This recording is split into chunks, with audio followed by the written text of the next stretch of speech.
मन क्या है?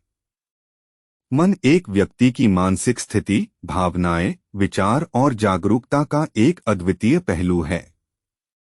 यह उसके दिमाग की स्थिति, विचारों, भावनाओं और अनुभवों का संग्रहण करता है और उसके आदर्शों, विचारधारा और क्रियाओं को प्रभावित करता है। मन का अध्ययन मनोविज्ञान के अंतर्गत किया जाता है और यह व्यक्ति के व्यक्तित्व और चरित्र के प्रकटीकरण में महत्वपूर्ण भूमिका निभाता है। मनोविज्ञान में मन को गहराई से अध्ययन किया जाता है और इसके बारे में कई प्रकार की थ्योरियों और अध्ययनों की गई है।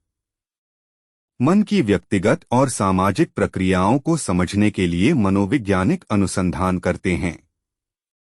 कुछ मुख्य विषय जिन्हें मनोविज्ञान में विचार किया जाता है। 1. मन की संरचना। मन के भीतर की संरचना को समझने के लिए न्यूरोसाइंस, न्यूरोसाइकोलॉजी और कॉग्निटिव न्यूरोसाइंस का अध्ययन किया जाता है। 2. मन की कार्यविधियां। मन के विचारों, भावनाओं और अनुभवों की कार्यविधियों को समझने के लिए कॉग्निटिव प्रक्रियाओं जैसे कि स्मृति, ध्यान और निर्णय लेने की क्षमता का अध्ययन किया जाता है। 3. मानसिक स्वास्थ्य। मन के विकास, मानसिक बीमारियों और उनके उपचार के क्षेत्र में अध्ययन किया जाता है। 4. व्यक्तित्व और सामाजिक प्रभाव। मन के रूप, व्यक्तित्व, सामाजिक प्रभाव और मानव व्यवहार के संबंध में अध्ययन किया जाता है। इन विभिन्न पहलुओं के माध्यम से मन के अध्ययन से हमारी समझ में बेहतरी होती है कि मन कैसे काम करता है और हमारे व्यक्तिगत और सामाजिक जीवन को कैसे प्रभावित करता है। मन और अध्यात्म दो प्रमुख और गहरा जुड़े हुए विषय हैं जो अक्सर धार्मिक और दार्शनिक विचार में महत्वपूर्ण भूमिका निभाते हैं। 1. मन और आध्यात्मिक अनुभव। आध्यात्मिकता में मन को आध्यात्मिक अनुभवों का माध्यम माना जाता है।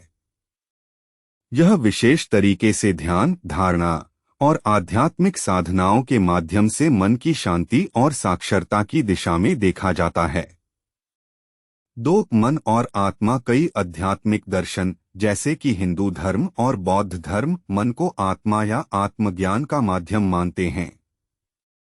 यहाँ पर मन की शुद्धि और आत्मज्ञान के माध्यम से आत्मा के साथ योगदान का परिकल्पना होता है। 3. मन का नियंत्रण और ध्यान। अध्यात्म में मन को नियंत्रित करने और शांति पाने के लिए ध्यान एक महत्वपूर्ण उपाय माना जाता है।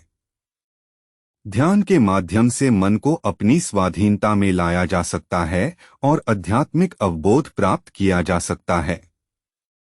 समाज और धर्म के संदर्भ में मन और अध्यात्म के बीच गहरा संबंध होता है, जिसमें मन को एक माध्यम के रूप में देखा जाता है जो आत्मा के साथ संवाद कर सकता है और आध्यात्मिक अनुभवों का अध्ययन कर सकता है।